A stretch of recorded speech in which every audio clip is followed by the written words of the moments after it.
Okay. Hello, Film Reverie viewers. Hello, Film Every. Yeah, we used to say hello, Film Every Listeners. listeners, but it's not listeners anymore. Yeah. Hello, Film Every listeners. This is Michael Beckmeyer. You and just, Bradley we know Kingston. we're live, right? I know we're live. You just redid. I know. We were doing fine. and then Sorry, my daughter's texting me, so we're just ruining it. put that over there. I quit. My daughter's more important than live streaming, I guess. This is our second live show that we're doing over here on YouTube. Today, our guest is Sheri Candler, who is a social media consultant, and she is the. I still didn't get it right. You're the social media lead for KCET Link Media Group in Los Angeles. In Los Angeles. Now, what does that entail? Yes. Well, KCET is the flagship PBS station it was with PBS, public media station in Los Angeles. And Link TV is a satellite channel on Dish and DirecTV. And both of them are public media. They're nonprofit media companies. Cool. So how long have you been doing that? I've been there for over 3 years now. Did you just jump at the opportunity, or did something come up? Because you were consulting. Were you consulting full time until that point? Yes, and working with the Film Collaborative, which is a nonprofit as well, filmmaker education and distribution company. But I wanted to move into something where I was not working on one campaign after another with different films and different filmmakers. I wanted to be with an organization that was building an audience for all of their work. And that's what public media does. They're building an audience of a specific type of perspective that they can build on over time. They're also, of course, one of the early crowdfunding organizations because public media depends on donations. And so that's an aspect of my work that I had been doing for filmmakers previously, that this just continues to do that in an easier way because, as I said, the audience is built in and growing. So there's always the opportunity to do donation and pledge programming with an audience that's already built in. Yeah, I think I told you when we spoke before, I always looked at crowdfunding as like a PBS or an NPR fund drive. Yes. Because it's basically, I won't say basically, but it's kind of the same thing where you're asking your fans, family, friends, audience, whatever, to help make the content that they are interested in. Right. So, do you get involved with the actual like fund drive stuff, fundraising stuff? Yes, of course. They want us to, not only are they perpetuating it within direct media, mailing postcards and things like that to our members, but they do it through email, they do it through live events, and they do it through social media. So for sure, I have to be involved when we're doing pledge drives. In fact, we're right now at year end, which is the most popular time for nonprofits because of the tax deduction that people can get. Right. To be raising funds. And we were very active for the last few years on Giving Tuesday, too. And that's really a social media initiative. Oh, well, did you, when you switched from, it's not really corporate, but I guess it's nonprofit, but it's still more, I guess maybe more of a conglomerate than nature than like consulting, like freelancing or something like that. Right. Did you have Yes. did you have like a learning curve? Like, did you have some stuff you had to get used to from the time you went from being like basically working for yourself, I guess? Right. Kind of. Yes. Yeah. Having a boss. Well, of course, when you go from working in your own company, and I still do consulting on the side. It's not like I left it completely, but Yeah. Now I have a steadier gig than always going out and trying to find clients. And so, yeah, there was definitely a learning curve that now you're working with a team and you have to figure out how you fit into it. And we have, very aggressive goals for growth and audience reach every month. And so that was something to get used to, of having to push every month to reach different goals. There's a lot of different goals within companies. It's not all just the social media side, but the business side and the foundations and dealing with donors side. And so, yeah, there was definitely a learning curve that had to happen. But I kind of relished it because I wanted as I said, something that continued on. I didn't want to run a campaign, and at the end of it, it was like, bye folks, we'll let you know when we have a new piece ready or something, or maybe not, because we're going to find a different audience for this new project that has nothing to do with you, which I was finding happens a lot in filmmaking. Because filmmakers have different things. Some want to make narratives, some want to make documentaries, and not all of their audience is going to follow them. Yeah, it is interesting, weird, because we've actually been dealing with this particular thing ourselves recently, trying to figure out how to get people to. We use the term "give a shit" about what we're making. Or what we've made, so that people can watch it and we can get it out there, and not necessarily make $1 million off of it, but get people to watch it. Because I don't personally make things so that nobody ever sees them. The whole reason for going through all that is so you can connect with an audience or somebody.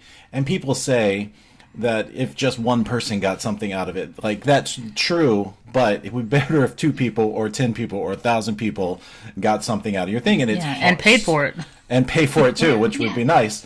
It's so hard to get that to happen, though, especially when, for me, I'm just a writer, director. I want to make movies and tell stories. I'm not necessarily the world's greatest self-promoter, drumming up people to see the thing. And the thing is, it's so important because these days you can actually sustain yourself as a independent filmmaker if you have an audience that will keep coming back to you. You can make something, even if it's a really low budget thing, tiny. Like our movie, we did not spend a whole lot of money on it. We basically had a food budget, and everybody else donated their time or came to help, and stuff like that. And we basically made a feature film in 9 days, which is an undertaking in and of itself. However, once you get done with it, you don't just want to crap it out, just go off and try to you don't want to do that again. You want to try to now maybe if you just have a $2,000 or a $5,000 budget instead of a 0 budget, that sort of thing. You just want to move forward each time. And it's hard to do without people that know who you are and come to your stuff. So I'm sure you've heard this question before. You've probably had this same exact problem approached to you. So what do you tell people? What's the one thing you say to that? Right, that it's going to take more time than you think. That there are going to be a lot of these small projects as you're getting started, because at first you are going to only reach a few hundred people, which only a few of them are going to stay with you. Yeah. So you have to be prepared for that. You can't expect, I'm going to make a movie and then, thousands of people are going to see it and they're going to support me automatically, and I'm just going to build from there. Everyone's starting at 0. Yeah. Now, there are some starting at 0 that have help, who are part of what I have recently termed the machine, which is really a tool that politicians use, becoming part of the machine. Mm-hmm. The machine is the organizations that support filmmaking that have prestige, or they have a pedigree that people know, and we all know that. That's IFP, that's Sundance Institute, that's Tribeca Institute, it's Film Independent. That if you're starting off new and your goal is really that I want to reach a maximum audience, getting somebody like one of those organizations to validate you is very helpful. Yeah. If you're outside of that system, it's going to be much more difficult. You're really going to have to be doing the hard work that those organizations have already done over decades. So it is more about being creator driven than it is about being work driven. And that's a mindset change for all artists. That's musicians, that's writers, that's poets, that's, performance artists, that you have to engage directly with people who are like-minded to you. The core audience are the people that you're trying to get, not the passerbys that you hope to catch their attention for a second, because they're not going to stay with you.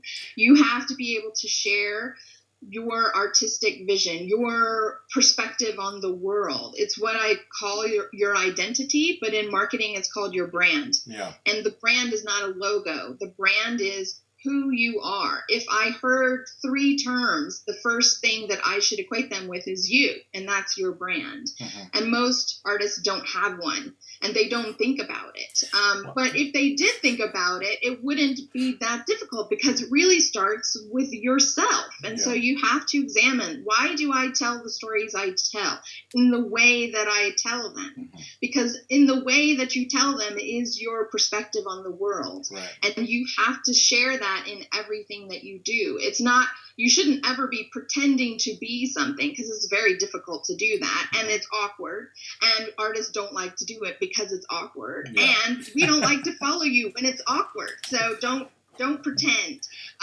But I'm not saying that you should share all the personal details of your life and where you went on vacation and how your home life is. I'm saying the things that motivate you, the things that get you excited or that you're passionate about. And you can share that through images. You can share that through short videos. You can share that through pieces of writing that you make into an image post. You can share that by sharing stories from other places that reflect what you like. Mm-hmm. And you can comment on why is it that you like that. Mm-hmm. And that all those things can be used on social media to reach like-minded audiences. It's so funny because you use the term branding, and instantly I feel my like creative guy branding. That sounds really super corporate. I know. But I don't even disagree with it, because I dig the idea of branding. It's just like my my resist hackles kind of go up.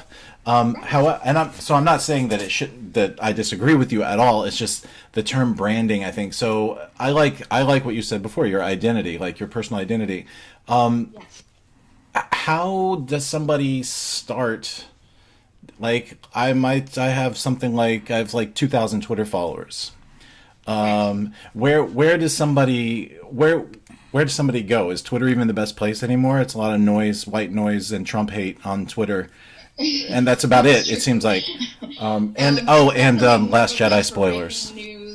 Or news-oriented things, but there's all kinds of communities that you can find on lots of social media. It doesn't have to be Twitter, but if Twitter is something that you're more comfortable with, then you definitely can find those. And it's connecting with like-minded people yourself. So a lot of times people would say, I've been on Twitter, but I just don't get it. I don't get why people like it. It has to do with the people you follow, because those people kind of feed you. They kind of give you something to respond against or respond to, and that in that way you're showing what it is that you're about. And people who follow them and see them interacting with you are then drawn to you. And having a couple thousand Twitter followers is a pretty good, you're obviously doing something right, because I know people who have 40.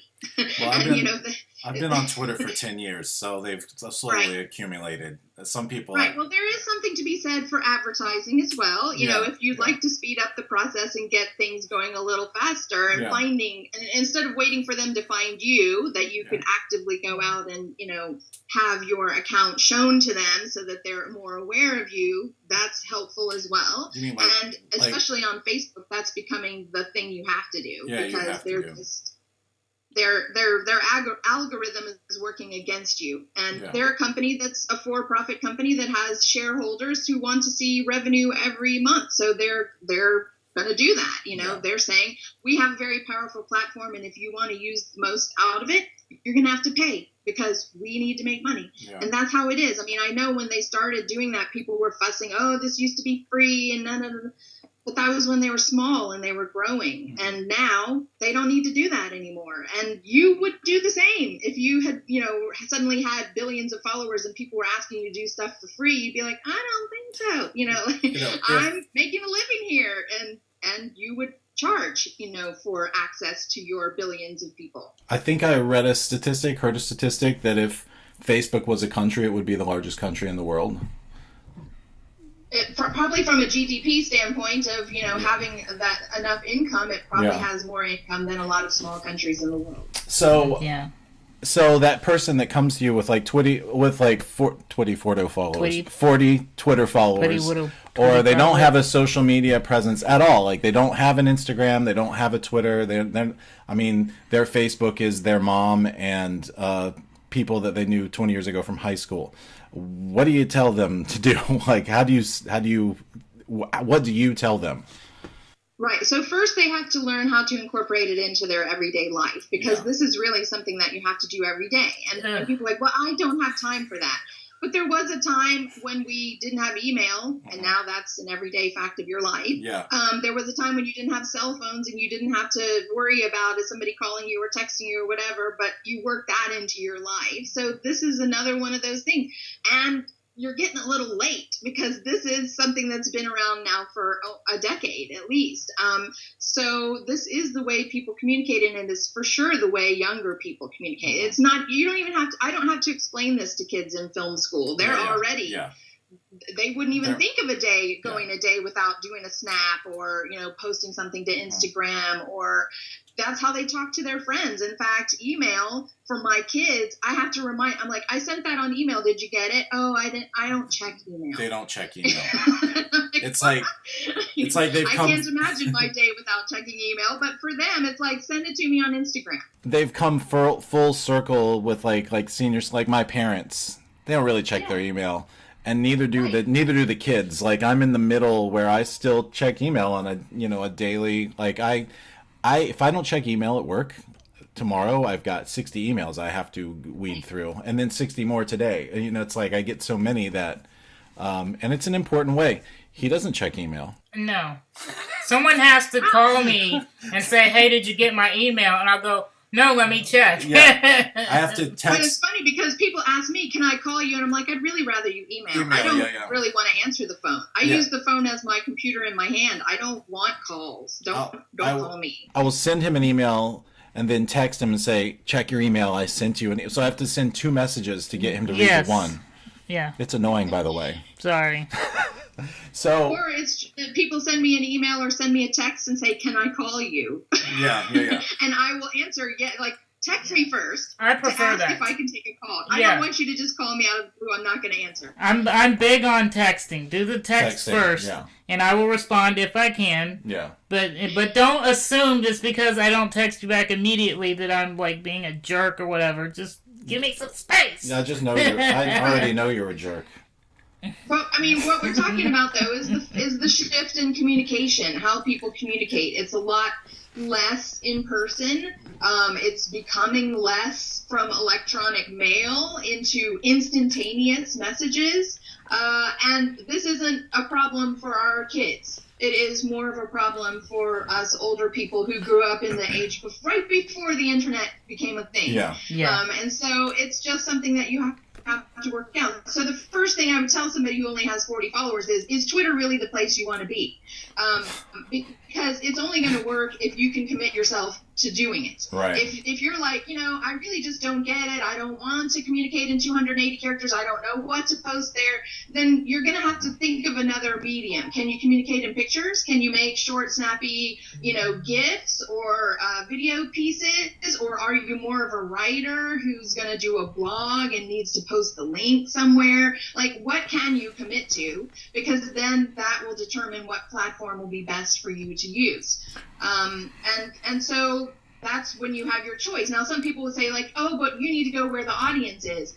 True, but if the audience that you're trying to get are people who are similar to your sensibilities, then the place where you choose to put your message out is likely the best place to find people who are like you. It's not saying that you should only use one tool, but if you need to get used to something, start with one, not start with 10. Yeah. I was going to say, because in my experience, I can't do just one. If I want everyone to know that I got to do Facebook and Twitter and try and throw Instagram in there, and then we're doing YouTube, and they got Google Hangout, or not Google Hangouts, but Google Plus integrated in. So even though I don't think anyone even knows Google Plus exists, I still add that as a check mark in there. She knows it exists. I know. I have a Google Plus community. That's right, Google Hangouts. And I post quite often on it. So I still do use Google life. Right. So, but I feel like you can't. Yes, if you're not familiar with social media, you need to pick one and do that well. But I feel like you've got to do. You can't do just one nowadays. You have to promote on all of them. Well, so I am good about posting on Instagram and Twitter daily, multiple times sometimes, maybe even too much. However, I personally, it's random. There is no strategy. There's very little strategy in what I'm doing. And some days I'm like, well, I need to post on Twitter because I need to put something there. But most days I'm actually just tweeting something. And Instagram is like pictures of my dog and tacos and my daughter and stuff like that. But like what I'm saying is it doesn't feel very strategic in my habit, there. Right. But I am pretty consistently on both of those places. Is that a good place to start, or should someone like me, because most of us at least do that. Not most of us, a lot of us at least do that. Not me. But there's no. I would say that the strategy has to do with if you're trying to build an audience around something, then that's what you should be posting about. So your Instagram to me sounds like it's more of a personal outlet than it is a professional outlet. Yeah. Which is fine. You definitely can have some outlets where you're more focused on what you do for your life, career or whatever, and some that are just focused on what you do for your personal life, the things that you enjoy. And both of them are valid. It's just that you're probably more interested in getting people excited about your work than you are them wanting to see pictures of your dog or your daughter. Right. And for me, Instagram is that too. I don't use Instagram for any kind of work-related stuff. It's just and I don't post on it very often. For me, it's not an important outlet for myself. But I'm on Instagram practically every day for work. So, and we're posting images or short videos or stories about things that we have going on. We have lots of articles on our site. We have lots of videos that we're creating. And so it's easy for us to reach an audience that's interested in what our business is, to post things there all the time. And hashtags. You do need to use quite a lot of hashtags, especially on Instagram, in order to be found by people who are interested in whatever that content is. I don't mean hashtag stuffing like every popular hashtag you can think of, whether it has to do with the material or not. I don't do that because it's very spammy, but it does work to get people to view or follow you if you're really on target with your hashtag strategy. I think it was just this week, maybe last week, but I only just this week realized my friend Rob Goki, who's our composer, but a friend of mine, he actually said, did you know you can actually follow a hashtag on Instagram now? I didn't know that. Yeah. So you can follow. So you type in indie film, hashtag indie film, and it's there. And so it brings people who are interested in your thing kind of into your feed, and you can follow them and start interacting with them instead of having to search out the hashtag yourself. Right, so it's kind of like I use Hootsuite for Twitter, and you can set up a column that follows a certain hashtag, so everyone who's using that hashtag, you can see their posts. So like hashtag film reverie or something? Right, except nobody is going to look for that. Right, right. They might eventually, but for right now, not as many people know film reverie, but they know indie film, or indie film interview, or I don't know. Or Sheri Candler, they know Sheri Candler's name. They don't know Brad Kingston's name. Right. Sure. So. But you can use more than one, so you can show up in lots of different feeds. You don't have to just use one. Well, can I ask the question? Here's the thing, Mike and I have more difficulty with social media than Mike, because I tend to just drop off the grid unless there's something I need to promote, and then I'll be all over the stuff. And I'll be active. But if I don't have anything I need to promote, like a show we're doing or something, then I just don't get on there. But is there you mentioned that you're on there every day and you do stories and all of that. Is there some kind of a simple little strategy of you do the couple of these things once a day, just to get us to where we're not so we don't have such a deficit in our online presence? Yeah, like like a checklist, couple of tips or checklist Yeah. of do these things once a day. I don't know. No, there is no magic formula. I know there's a lot of people who are like, if you just do this and this and this, thousands of people will follow you. Well, like you said, you do stories. I've never done a story, so I don't know. Well, it's like Snapchat. Well, yeah, but you're the only one that hasn't done a story. But is it effective? Does it work? Why would you do it? It's just another tool. It depends on how compelling is the story. That's the case with any kind of content that you're posting online. How compelling is it that people would want to see it? And if you're posting like 3 pictures from some boring place, then no, it's not going to be effective. But it's not because stories aren't effective. It's because your story wasn't effective. Right. You have to really think about, what are you sharing? I talked a little bit about this with Michael earlier. One of my guiding principles about building up a following, whether it's a following for you personally or a following for what you're doing career-wise, is self-promotions about helping other people. I learned that from a guy online called Peter Shankman.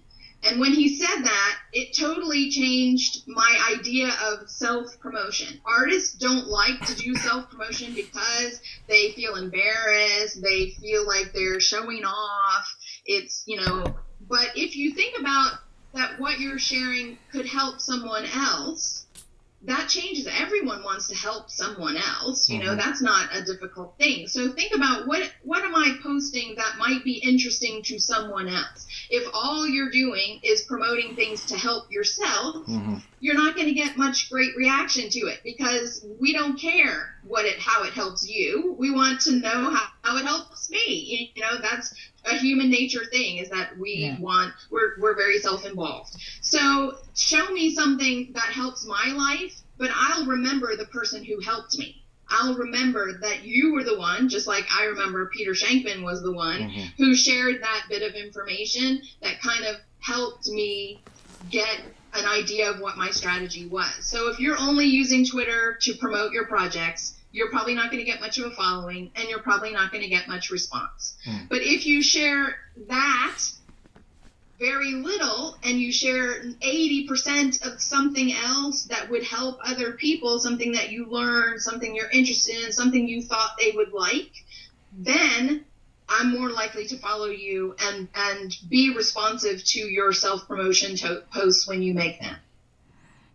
Okay. It's, I think it's where the idea of the retweet came in. Like back when retweets became popular, it was like, oh, retweet is a way to share something that I have an opinion on or thought was interesting, or I agree share. with. But now, honestly, my Twitter feed is full of just people who just retweet, and there's more retweets than there are tweets, and I can't read all of that stuff because there are millions of people, So that's why I like when I retweet something, I'll do the quoted retweet. I prefer to it. That's what I try to do. Yeah. Because it gives them a story. I like to give, when I do a tweet, I don't like to just have my response and the people on my feed to see. I like to see, here's what the person said and here's my response. I prefer that. Right. Yeah, that's definitely a great way of telling a story, is tell me why it is that you think that this is important for me to see. Yeah. Because that tells me something about you. It makes me want to follow you. It's great to curate, links or create a feed that has lots of things in it that would be useful to me, but I also want to know, why is it that you like this? If the lazy one is just hit retweet and let it go. I don't know why you're retweeting. I mean, maybe the person said something very profound, but if your whole feed is nothing but retweets, that's lazy Twitter. And it's not really something I might as well follow the person you're retweeting than you. And it's white noise. It's just white noise. My feed is mostly you making fun of me or me making fun of you, and that's about it. And then we'll say, "Here's a new film," or here's a new episode. Every now and then, people pop in and go, "This is the most entertaining thing on Twitter." It's like, people follow me based on your sarcastic comments about you, about me. Well, so is it possible to have a balance? Because I recently, at my work, I teach high school TV production. So in my county, they recently said, well, now you can use Twitter and social media in your classroom. And the first thing I said was, I'm not about to use my Twitter for school. Because for number one, I don't like to censor. I don't like to censor what I'm tweeting about just because I might have my students following or something like that. However, and I also don't like having to not say something or say something because of. Anyway, edit yourself. So I guess. edit myself. Yeah. So what is it possible though to blend a personal use of social media with your branding part of it? You know what I'm saying? Or should it be one or the other?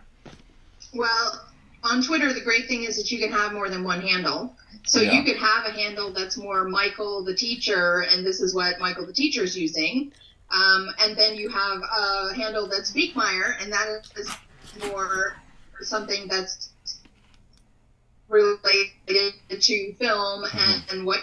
And so I think that there should be a differentiation between what you personally are doing and that you want to connect with your friends and family and not really strangers, and what you show to strangers.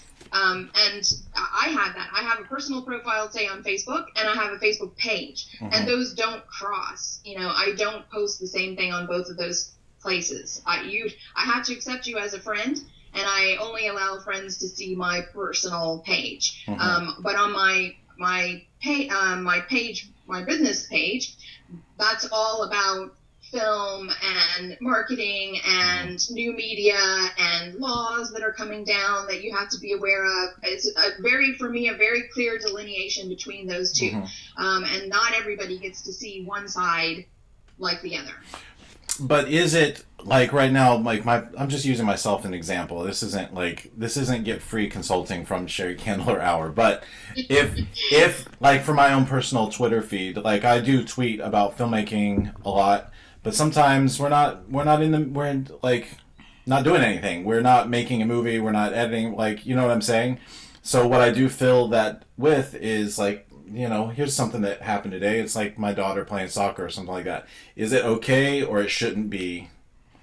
Now, if you were really trying to make two different streams, where one is more censored for school or censored for personal life, and one is more for people who follow you because of your work and how you are as an artist, then you need to have two different handles, which is only going to complicate your life. Yeah. But for your personal feed, you don't care about really how many followers. It's mostly for your friends and family, and that's not, your focus is not on building up followers and promoting and all that kind of stuff. You're going to save that side for your business handle that needs to be kept up on a daily basis, and filled with material that talks about you as an artist and what you're interested in or what you're passionate about. The school thing, they're suggesting that you use it in the classroom. You don't have to do that. If you don't think that you're going to have that much to relate to, or that you don't want your students following you on Twitter, then just don't use it. Yeah, I don't. I'm not. Don't tell them you have one. I'm not. They found me. Yeah. They find me all the time. Yeah, they find me all the time, and Right. Yeah. I mean, if they want to seek you out, they will. Yeah. And then it's at their own risk what you post, and they get upset about. That's it's a public profile. Anybody can follow it. They're going to have to deal with what you're posting. But if you're using it specifically as an educational tool, then you probably do need to be more careful about what you post. Yeah, I'm not going to use that as an educational tool. I already have all of the clubs, like my TV club, which we do short films and stuff like that. We already have a Twitter for those things, and that's what we do there. Twitter, Instagram, and stuff like that. What about things like But I want to talk to you about Facebook, because Facebook will change your life, really? especially when you get into business manager and advertising. For promoting your projects and really reaching audiences for your artistic work, you'd be crazy not to be using Facebook. They have so much capabilities in their ad platform, and it's not that expensive, that everyone should have a Facebook account. Everyone should be in Business Manager. If what you're doing is using social media to reach audiences and build up, a business kind of situation, you need to be on Facebook. And it needs to be every day. The thing is that the Business Manager thing has gotten pretty complicated now, and I'm trying to figure out, because we're not for profit right now. We're just we got a couple of shows that we're doing, and I'm trying to figure out, okay, well, because everything that I click on there seems to be for revenue or whatever, and you need to boost the post and all that stuff. But it's for product related. Everything is like product related, or it's like you're gonna do a storefront. Where's your location? I'm just a show. I don't want to. No. She thinks you're wrong. I mean, we don't have a storefront at work. As I said, we're public media. We don't sell any products, and I use it constantly every day. We do have a lot of stories that we want people to see, written articles on our website, short clips of videos, promo, material, that kind of thing. And all of that is great for traffic. It depends on what you say your goal is. If your goal is conversions and sales, then yes, you need a place to send people to buy. But if that's not, you can choose engagement. You can choose a likes campaign to build up your page. You can choose traffic goals so that you make sure that people are seeing whatever it is. You can choose video views. But the good thing about it is that then you can curate into custom audiences, which is that you're connecting with people who have already shown an interest in what you're doing. And as you set that up on Facebook, it collects that data constantly. So that if you post something, you want to collect an audience off of it, because 3 months later, you may want that audience again, and they're qualified because they've already taken an action on something you did previously. Well, so this is huge, because it's so efficient. It saves you time. It saves you money. It's keeping up with it automatically for you so that you can utilize it again later.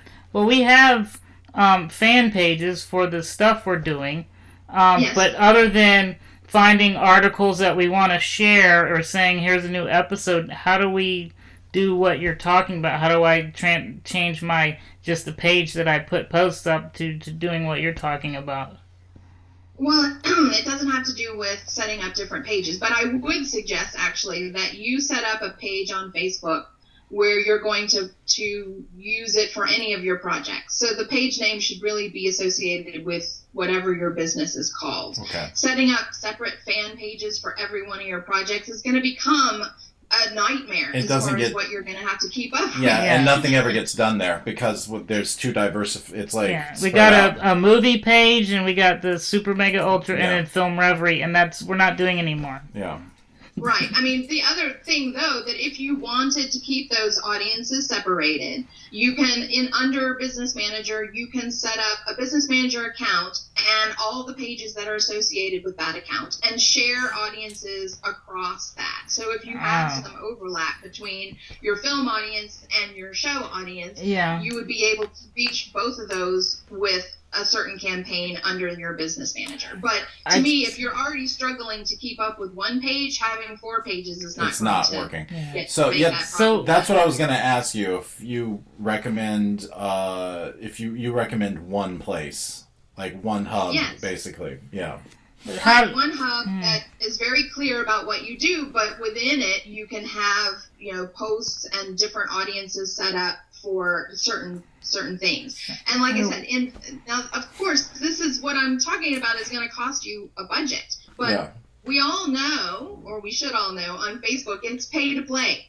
There is really no organic reach anymore. And so when you're talking about, I just want to place that I post stuff, okay, great, but no one's going to see it. That's what I thought. So if you want to have different audiences seeing different pieces of content and you're running, say, a $20 campaign, it's basically a dark post.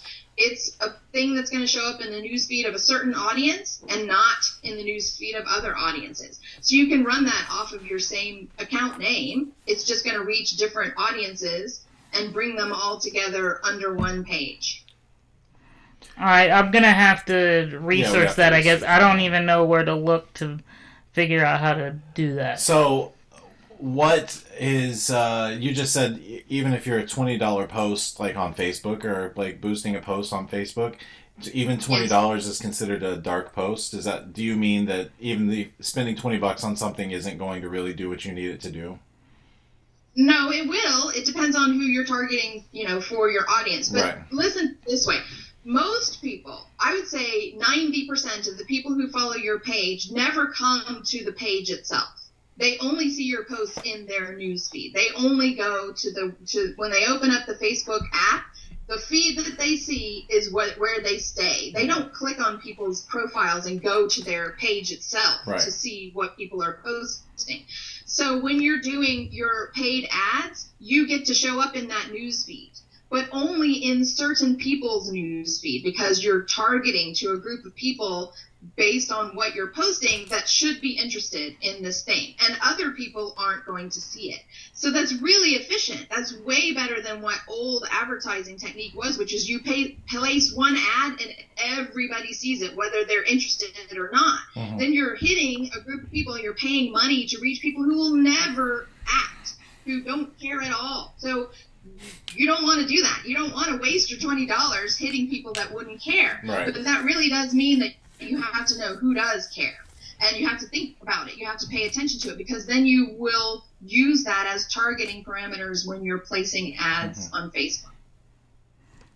And $20 can reach, especially the cheapest ad you can buy on Facebook is a video ad. So if you have a video that you post, usually under a minute or a minute and a half, that work the best, you can get views for less than a penny.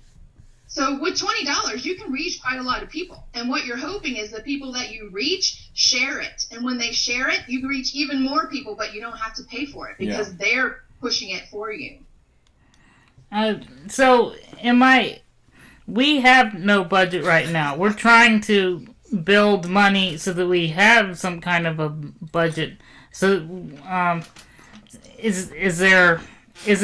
should we not even bother trying to let people know, because most people aren't going to see it, because, like you said, it's pay to play. Or I mean, I'm not going to say you shouldn't post it, but what I'm saying is you're kind of posting it into the void. So you guys are putting together some kind of money to do what you're doing, but film is an expensive medium. This is not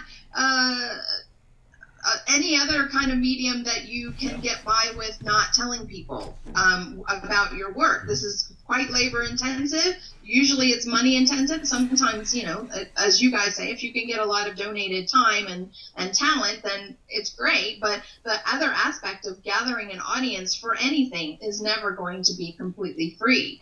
And when you're using these tools, it's low cost. It's a lot less cost than hiring a publicist or, getting a TV ad, or all the old mediums that people used to use for advertising were way more expensive and way less effective. You had to pay millions in order to get a small return on it, and you don't have to do that now. But it's getting quite impossible to be able to do this with just no money and just hoping that people find it for you, because there's just too much out there now. So it's hard figuring out. Like, our movie is a comedy drama. It's a love triangle story. It's kind of in a way, it's kind of the oldest story in the book, in a way, like two guys and a girl who's going to end up together, sort of a thing. But it was our spin on it. It's sort of a family drama, and it's hard to figure out for us. We know people who would like independent movies, like somebody who might watch, like you, who might watch something on streaming, might click on that movie. But it's hard to figure out who that person is, other than someone who is patient with like an independent film, like a low budget sort of film. You know what I mean? So how do you help people target their audience? And it's something we didn't think about. We thought about in very generic terms before we sat down and wrote the movie. Like, when we sat down and people like independent filmmakers and people who like independent movies will like this, but that's as strategic as we got with figuring out what movie to make. So somebody who didn't think about it, like us, what do you tell them about now that it's made and getting ready to go out there? I mean, because it's not like it's on watch. it's not like it's unwatchable. It is a finished, completed story, you know. Right. We stumped her. We stumped her. That you should have thought about that ahead of time before you win it. I mean, I've kind of been talking about this for years. That it's all well and good to sit down and write a script, but you have to think about who is going to watch this, and not in general terms. Yeah. People who like whatever. Now you can say, now that you've made it, what is the film like? Like what other successful movies that do have an audience for it? Is it like any of those? Because then you can target people who like that kind of movie. Yeah. Your movie doesn't have stars in it, so you can target a fan base of stars. Right. Your topic is not like a documentary, so it has an issue or it has an organization that people are following. That's another aspect that you could target if you had a documentary. Yeah. But you've made a very common narrative that's different. There is no place where people who like quirky comedies or love triangle dramas hang out. Yeah. But you can think about the sensibilities. Again, start with yourself. Yeah. You told this story for a reason. There's something about it that you personally like. So think about, who do you follow? What do you read? Who do you listen to? As far as radio or something like that, publications that you watch, artists of the music that that you like, because a lot of people, you're not alone in that, hopefully, of what you like. And those kinds of people might like something that you made because it has your voice in it. It definitely has our voice. But I'm not going to tell you that you can do that completely free. I mean, it's just impossible. But I would very, very, very much stress that anytime you make a project, you must sit down in detail. And you can actually do this as well through Facebook ads. You don't have to place an ad. You can just use their targeting tool to see, as far as Facebook goes, you put in a list of parameters. You can put in male or female. You can put in age groups. You can put in locations, but you can put in interests. And Facebook will let you know if the interest that you put in is actually something that they recognize, and it will give you a potential amount of audience that is available to see this on Facebook. And that gives you an idea of how big is this audience. If it's super, super, super targeted, only 20,000 people fit that description, you might want to rethink what you're making. Because that's a pretty small group of people. It's reachable, but it might not be what you... Of the 20,000, not all of them are going to care. You know, this is just giving you an idea of potentials. If you put in super broad and find 26 million, and there's a way that they're going to be releasing this soon, it will tell you exactly how much money you need to reach 26 million people on Facebook. And that'll give you an idea of, maybe I better melt this down, because I'm not going to have $1 million to reach 26 million people on Facebook. At the moment, money is not. I mean, it will. If you say, I want to spend $30 a day, it will tell you about how many people a day your ad would reach, and about how many clicks per day it would reach based on the money that you're saying. So you can slide it up and down. I only have $10 a day. Well, you're only going to reach 40 people. You know, I only have $100 a day. Well, you can reach a couple of thousand people. That's, you know, it gives you a good idea when people are like, I don't know how to formulate my budget. Start with that. It's a free tool. Anybody can use it. And it gives you a good idea of what you're going to need before you ever embark on this journey of making your work to be able to reach a group of people based on the audience parameters you think for your target. And a good thing, too, is that as you put in keywords and interests, it pulls up other things that are related to that. So things that you hadn't thought of, or, you know, groups that you hadn't considered. It's based on buying habits. It's based on, you know, other artists. It's based on other movies, organizations, publications, TV shows, you know, all kinds of stuff that you can think of. And the more you do it, the more honed in you can get. And you can also say, I want this group of people and this group of people, but I don't want this group of people. Like, you can put in an exclusion as well of, you know, different things that you think that it wouldn't apply to.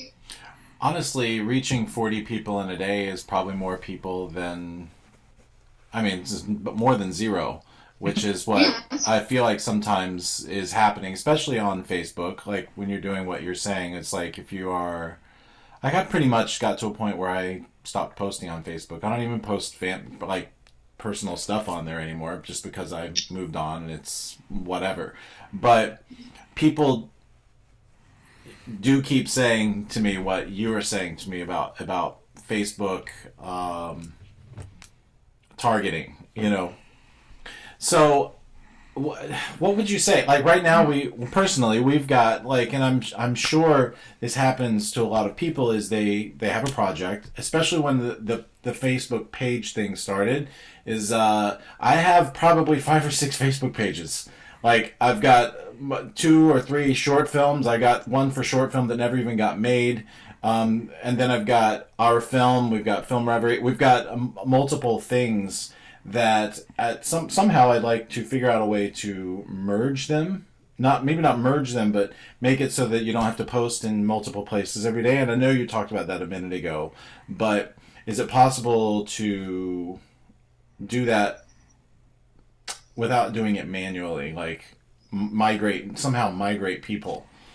Right. They do have a form that you can fill out for merging pages, but you have to kind of convince them that the 2 audiences that you've built on both of those pages are similar. And it usually only works if part of your business name is in both of the names of those pages, because what they don't want to do is sort of have these people who build up a large following and then sell their page to somebody else, and so the audience is sold. So it's really difficult to get Facebook to agree to merge a page without them seeing a real similarity between what you want your main page to be and what your ancillary pages are. Right. But one thing that I would say is that if you have a very small following on those pages and the page is basically dead, you're not really losing an audience because they're not seeing your stuff anymore anyway. So you would have to pay to get back in front of them anyway. So you might as well just unpublish the page, and maybe right before you do that, put an alert up, and you might have to pay a little bit of boosting to get back in the newsfeed of those people to say, I'm moving this project to this page, please follow this page. And see if you can get some of that audience to leave where they were and go before you unpublish it. But, of course, like I said, some people don't even remember that they liked your page because it's been so long since you posted and they don't remember that I know it feels like you're abandoning an audience, but it's just a number. They're not really there anymore. Most of those I got abandoned a long time ago. So, so is your advice on that sort of thing, like branding, to be more face-oriented or corporate? Like for our production company, which is called Super Mega Ultra, it would be that page that we would be posting all this stuff under, but should it be like corporate logo or should it be like us, like the face of the company sort of thing, or does it matter as long as you just have an angle? I mean, you have the profile image, and then you have the cover image. Yeah. I would say that I would make the page Super Mega Ultra. Yeah. And this show, Film Reverie, is one of your properties. It is a series that you make that's called Film Reverie. Yeah. But you also make films, and those also are something that people would get news about. Yeah. And so all of that can be consolidated into one page that's manageable. That was the idea. That people become, that your company needs to have an identity that people are following for a reason, and whatever you make, series, horror film, drama, short little clips for Facebook only that are Facebook series, Facebook originals, all of them should have some similar sensibility, but that the audience becomes synonymous of your company, not synonymous of a brand on its own. Because you want to be able to have the audience together and following you. Have you ever watched The Dog Whisperer? Yes. Yeah. So you know. Cesar Millan. Yeah, Cesar Millan. So you know how he's all like everybody's like I'm sure he cannot figure out what's wrong with my dog. We're gonna stump him, and he basically by the end of the episode says you just need to walk your dog every time. Every time. Yes. I feel like she must say this shit every day to people. It's like she's like the filmmaker whisperer, where she's like, yeah, you know, I know you think you have unique problems, but really your problem is that you just don't this, and this. And you do that, and you'd be like ahead of the game from so many people. Yeah, Yes, who all want to tell me, one, that they have their problem is unique, right? But two, that they don't like the answer. Yeah, you know, like they want me to have some fairy dust that I can take out of my back pocket and sprinkle it, and they don't have to do anything different, and they don't have to think about and I've seen filmmakers do the same thing over and over and over again, and expect it to work the second time or the third time or the fourth time, and I'm like, I don't know how to tell you. I'm not explaining myself, or in a way that you understand that if you're trying to reach an audience, you have to do something consistently. Yeah. And I, you know, you can complain, I don't have time, I don't feel like it, I just don't get it. Then what you're really saying is, I just don't want to. Yeah. And I can't help you if you just don't want to. Well, but if you're committing to doing these things every day and even sharing other material when you are off, not going quiet and dark when you're off, you're doing something. You live, so you're doing something. Yeah. And you're definitely, hopefully, filling your passion with some other activities or some other interest, or you're doing research on something, then share that. A book that I think is helpful that artists should read, whether you're a filmmaker or painter or writer, is by Austin Kleon, Kleon. It's called Show Your Work. Okay. And it's not heavy text. A lot of it is pictures. But Austin shares what he's learned from being an artist who connects with an audience through social media, because he knows that most artists hate to do that. Yeah. But his principle behind it, which is a little bit like what I'm telling you about self-promotion, helping other people, is that you need to share something every day about what you're doing. And it also puts you into the discipline that you're not allowed to just not do anything. Like what your passion is something that you have to work on daily. It doesn't have to be a huge thing, but it has to be something so that you are moving forward. And he explains how you use social media to help that process, but get an audience that can sort of understands what you're going through and will be excited to see the work when it's finished. Yeah. Okay. I have but related to that, are there any online, hopefully free, online resources that you can recommend that can help people like Mike and I, or that are listening, that just have no idea? Because there's like Google AdSense and all this stuff that you got to do, and I'm familiar with what you're talking about with the Facebook ads and all that, because I started to do that for someone else, but then I got to the part where you have to pay money, and I'm like, okay, well, I can't do any more until you give me money. But are there free resources that can help people like me who are intimidated by it, don't want to do it, but it's easy if you know how to? Is there some kind of training or place I can go that can say, hey, click here, do this? Yeah, I mean, John Loomer, Loomer, is a great resource for Facebook training at all. I mean, he writes a lot of blog posts where he puts out a lot of free content, but he also runs some pretty low-cost trainings that'll do a step-by-step. Here's what this is. Here's how you do it. Here's what your results may look like.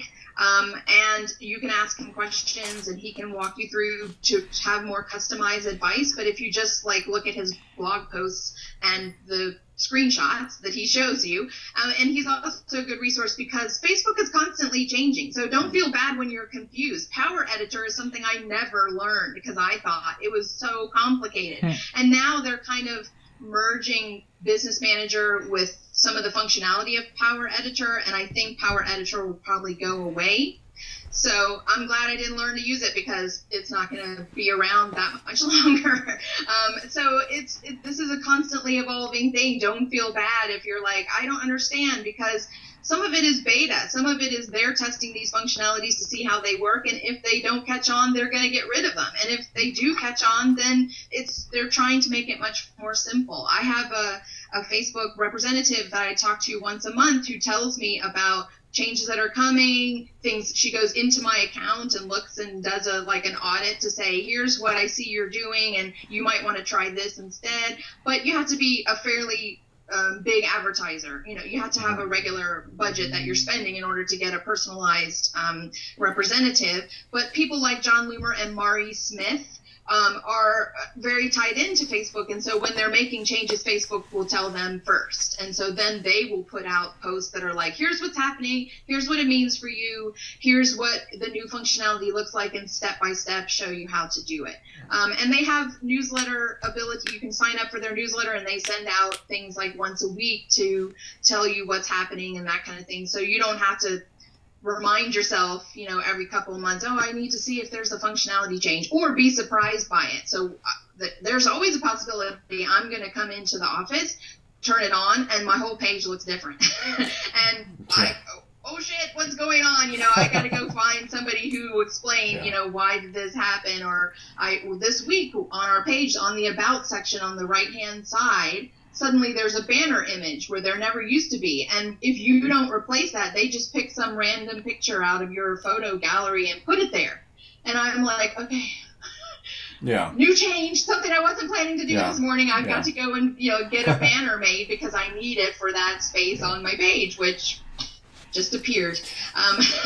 So it's always changing. There's always going to be new tools. There's always changes to the tools that exist. There are tools that are going to shut down. Hello, Vine. People who are Viners. That just disappeared. And so it is a field that's constantly changing. So we have to... we're going to wrap up soon. I just have 2 more questions for you. What was it about filmmakers that made you want to focus on social media, consultant? What is it about filmmaking that you were interested in helping filmmakers? Well, I graduated from the University of Alabama in broadcasting and film. So I had studied film in school, and I was always very excited about it, but I sort of went down the broadcast track when I got out of school because, Alabama doesn't have a huge filmmaking community. They don't make a lot of movies there, so but they do have TV stations. So that's what I fell into out of college. But it wasn't until the mid-2000s when social media started to become a thing people were using that I was going onto it, because I had also, after that, had studied about marketing and did some marketing work, that I was looking at this well before it was being used as a marketing tool and saying, you can reach audiences for free around the world based on interests. This is important. If you don't have a budget to go to a third party to place ads, you can still reach people. It's going to take more work, and it's going to definitely mean that you've got to be very clear about what you're reaching for. Who is the audience, not this amalgamous, vague thing, people. But it can be done, and as social media became more of a business tool, that only became more evident to me. And so very early, in 2008, I was working at a film festival, and it was when YouTube had started to expand how long videos could be on YouTube. And I was like, have you ever thought about, putting up clips of your film or reaching audiences directly to tell them where they could find this? And streaming really hadn't become a thing, so it was more about selling DVDs. And filmmakers, of course, were clueless and didn't understand it. And I was like, this is something that I think I could do more research on and share it. And blogging was the first way I did it. I posed a marketing question to myself and then found tools that answered that question and wrote about it so people could understand it. And I got the attention of a lot of film communities that were like, you know what, we see this too, but we don't understand it. And so can you come and talk to our filmmakers, or can you come and write a blog post, or, participate in a panel to explain what you're understanding? And and that's how it happened. That's how I started then communicating with filmmakers specifically, because I love film. I don't make it myself, but I'm a big fan of it and the people who make it. And this was definitely a tool that they should be using. Now, it's not as low cost as it used to be, but it's still low cost. Yeah. And it's way more efficient. And so I continue to do that. I just do it now for a TV station where the distribution is guaranteed. And that's good for me, because then I don't have to worry about, I could tell people about a film that's never going to be available because they don't have a method of distribution. I work for a company that has a method of distribution, so now it's just a matter of gathering audiences to see this thing that's available to them. And that makes my job easier. Awesome. But I understand, people still have distribution troubles. Yeah. So if you had like 2 minutes on not on an elevator, but if you had 2 minutes with somebody and they were asking you advice, and you had like, what are your 3 tips you would give somebody to get them started on something? Assume they may or may not have Twitter, Instagram, anything, but they have a film or a project that they would like to get people to become aware of. What are like the top 3 tips you would give somebody? Well, I'm about to write a blog post for the Film Collaborative's website that's sort of a look at 2018. What's coming on the horizon? What have we seen in the past that might continue, or is that on the downward slide? There's a lot of prediction that Twitter is on the downward slide. Yeah. In fact, one of the quotes that I was reading was, it was circling the drain. Yeah. So I don't know if I would say that if you haven't gotten started with Twitter, you should start. I think maybe you should look at something else. Yeah. If you have an account and it's still working for you, continue on, but there may be big changes ahead for that platform.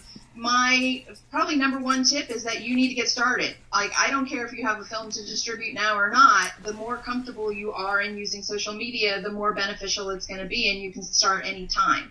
And like I said, start with yourself. What interests you? Why do you do what you do? Share your passion with other people, because it will resonate with someone. It won't resonate with everyone, but it will resonate with someone. And it's going to be slow, and be patient. Like, you're just going to have to get over that. It's not like, if it's not an immediate hit, I don't feel like doing it anymore. Right. Okay. Yeah. But it's not going to be an immediate hit. So people get so addicted to that instantaneous gratification. Like, just the sheer fact that you can send something out there and then millions of people have potential to see it, like, instantaneously. When I was growing up, the only way to get a message to somebody was to write a effing letter, and put it in the mail. And that was one person. And you had to wait. One person with that. Yeah, and you had to wait 3 days. Yeah, and and you had to wait 3 days to send somebody a package. It wasn't like Amazon can get it to me in a day. Like, today, great. Like, it gets to where if it's not that, it's like, what the hell's taking so long, The other tip I would say is that you should really consider becoming part of a lab, getting in with an organization that has a pedigree that you want to work for you. Maybe a couple weeks ago, Liz Manishill, who works for the Sundance Institute, posted on her own personal Facebook page, which I thought was kind of a brave move for her, where she was telling filmmakers not to lose heart if they apply for a major festival or initiative and they are not accepted, because there's a lot of politics involved. Yeah. And that was kind of a veiled warning that tells you that if you're not in, you're going to have a very hard time. Yeah. So just being a filmmaker who's made a film and you're going to apply through Without a Box or Film Freeway to Sundance, it's very likely that you're wasting your $70. Yeah. Very likely. I don't even submit there anymore. Champion. Yeah. You need an organization. And I'm telling you, programmers contact IFP, they contact Tribeca Film Institute, and they say, who have you got in your program that we should be paying attention to? So if you're not in their program, you're not going to be found very easily. Yeah. There's a handful of people that you can say, well, so-and-so didn't do it and they got in. Yes, but you don't want to be in the handful. You want to be in there is an established path. See how you can find your way onto that path. And it's not going to be immediate. It's going to be trial and error. You may not be ready. You may not be what they're looking for. You might have to go to some lower places first. And I'll tell you, Sundance Film Institute goes to Lone Star Film Festival. They go to lots of smaller places to find talent that they can shepherd into their program. So get into the path so that they can find you. Yeah. Personally, work on your script writing. Take a producing lab or a director's lab. You will learn something, then that's great. But also, you get exposed to people who can change your life, and so you want that. You want to have that kind of help. People who will champion your work. So that's not a social media related thing. That's really a career related thing. Get into notable films, take screenwriting classes from notable places, even if it's a night course or whatever. Get in front of somebody who's connected and impress them.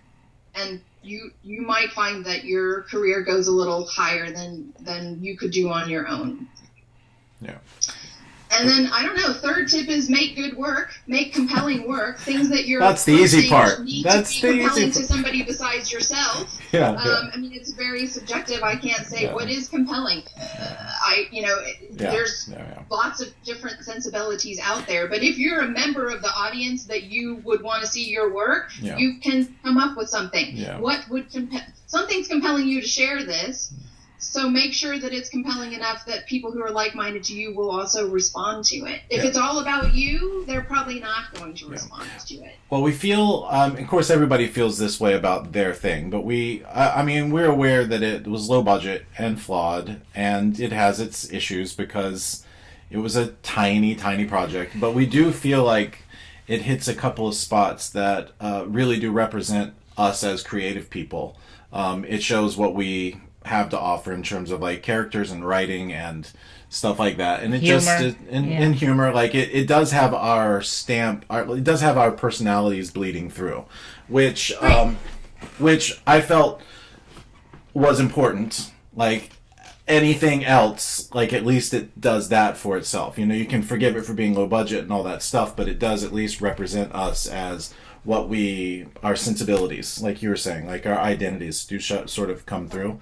And it's weird because my identity by myself and my identity with Brad are two different things. Like our sense of humor is meld in such a really weird way.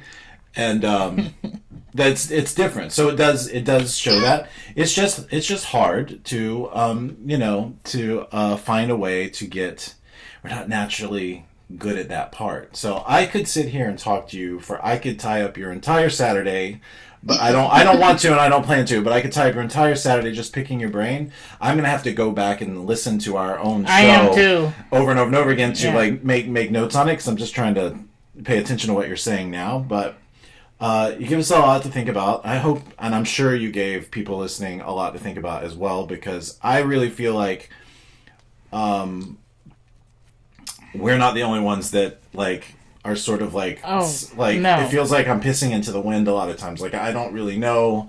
Let's try this. I'm willing to try things. I'm willing to do things, and I'm not lazy in that I'm not willing to do the work. I know it needs to be done, but it's like most often we feel like we're not doing it right. We don't know what we're doing, and we feel like we're just wasting our time. So then we don't even try. Yeah, we don't really know what to do. So it's kind of like, try this. Well, that didn't work, but that was a lot of time we wasted, and then so. Yeah, all like 3 hours in Photoshop trying to do the ad. Yeah, and then 10 people respond, and they're like, ugh. Yeah. Well, I will tell you on Facebook that you don't need to go that complicated with an ad. A good picture, just a still image of a good compelling picture is enough to get people to look at it. You don't need to have a lot of writing. It doesn't need to be highly polished. In fact, the ones that look like pictures that you took yourself instead of stock photography are the ones people respond to the most. Because it seems like a regular person did it. Right. It seems like a story like rather than an ad. Because people don't want to click on an ad. They don't want to, they want something that they care personal about. Touch. Again, self-promotion is about helping other people. Try to think what you can do that helps other people, but it will help you. Because people remember people who help them. So that's more comfortable for like Oprah. but it like also Oprah. works. Everyone loves Oprah because that's what she does. Yes, everyone loves Oprah, and everyone knows Oprah's name, and everyone knows what Oprah stands for, and that's a brand, and that's her identity, and that's why people love her. Well, okay, so to wrap up, where do people, if they want to talk to you, hire you out for services, or want your advice, where do they find you? So I wouldn't send people to my website anymore because it's been on hiatus for 3 years while I've been doing this work I'm doing. Yeah. But I'm active very often on my own Facebook page, which is Sheri Candler Marketing and Publicity. Okay. I'm somewhat active on Twitter, which is Sheri Candler. Yeah. I post quite often on both LinkedIn and Google+. I have a Google+ community called Independent Film Marketing, and it has like 7,500 members or so on it. And I post, sometimes I post similar stories as I do to Facebook, and sometimes I don't. I post totally different ones. Mm-hmm. That if it's not specifically about film marketing, then I'm probably not going to post it anywhere but on that Google Plus page. And all of those have the capabilities for people to email me or send me direct messages, so you can get in touch with me that way. And also I do some writing and work with the Film Collaborative, and so the website is thefilmcollaborative.org, and you can contact any one of us if you have questions about distribution, about festival distribution, about digital distribution, and about marketing fiscal sponsorship. We also do, especially for films that have a social justice cause that want to take donations that are tax deductible through a company that has a 501c3, which we have.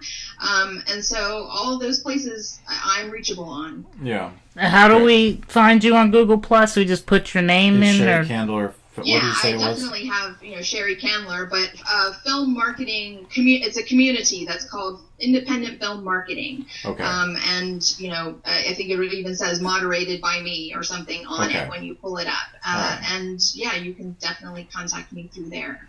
That's awesome. Well, I mean, to contact. But also, when this goes on YouTube, I can put in links, in the comment section. Okay. Right. Great, yeah, great. I just want to make sure I have the spellings correct and all of that. Yeah. Okay, Sure. Great. So if you're watching this and would like to hear it again, in about a week, it'll be up on our podcast feed, which is Film Reverie. And if you want to contact us, we're Becca Meyer and Balding Ewok on Twitter. But real quick, just for the podcast, can we spell out so that we can find her on the Google Plus and all that? Yeah, is Sheri. it CH or SH? SHERI. SHERI. So like candle with an R at the end. Okay. That's the same way I told him to spell it, candle with an R. Right. And he still didn't get it right. So I can just go to Google. It's for the audio people. They didn't hear that conversation. All right. Well, that's it. That's it for this time. We'll see you next time on. Thank you very much. You're welcome. Feel like we didn't even somehow crack the surface, scratch the surface, but it helped a lot. So I hope everybody got something out of it. I appreciate it. Thank you. Thank you. See you later. Bye.